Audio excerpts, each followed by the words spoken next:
I'm Jill Hamm from the School of Education.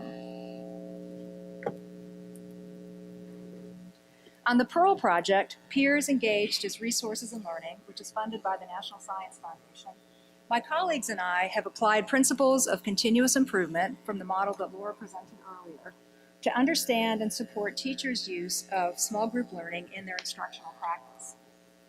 So guided by a continuous improvement framework, our research has involved, first of all, a 3-year and ongoing authentic researcher-practitioner partnership between members of our research team and middle school and high school teachers in 2 local partner districts. We've had several research phases to identify local practice and need, and by studying what teachers are doing naturally, we could identify ways to help them bring conceptual strength to their existing practice, but also practical application to our conceptual frameworks. We also have collaborated with our partner teachers to develop innovations that are grounded in their school contexts and tested in their school contexts through rapid cycle PDSA implementation testing. And so one of the lessons we've learned from this process is that we can support teachers by making the practical conceptual and the conceptual practical.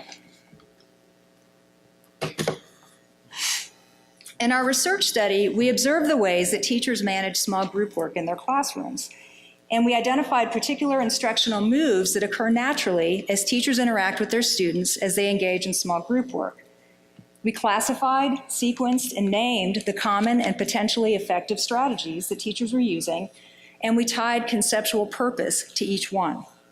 So for instance, once group work is started, teachers should check in with existing groups to make sure that they can facilitate group process and progress on the academic task.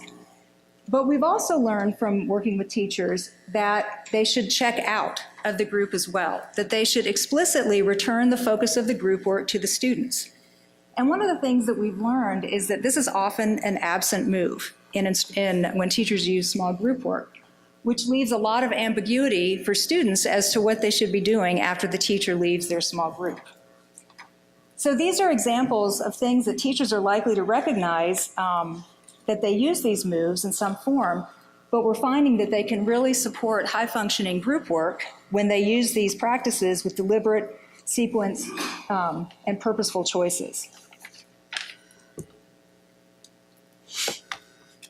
As scholars, we also know of many research-based concepts that could improve teachers' small group instruction. So for example, there's a very robust literature on student help seeking and help providing. And we know that adaptive help promotes learning. What we see when students get together in small groups is either avoidant help, which is no help at all, or we see expedient help, which is either help providing or help requesting that is providing answers rather than providing explanations or support.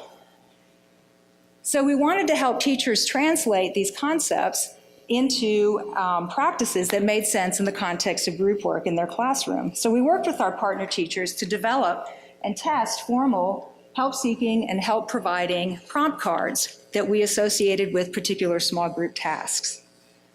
So throughout this project, we've developed with our partner teachers a number of practical applications that help teachers apply our research-based concepts to their common instructional challenges of group work. And so in conclusion, from following principles of continuous improvement, we've helped teachers to build on and deepen their instructional practice. This has enabled them to provide students more meaningful guidance and to support more productive peer-to-peer communication and opportunities for learning. But at the same time, by following these processes, we've developed authentic conceptual framework and meaningful instructional tools that we can try to scale up and adapt to additional schools and classrooms. Thank you.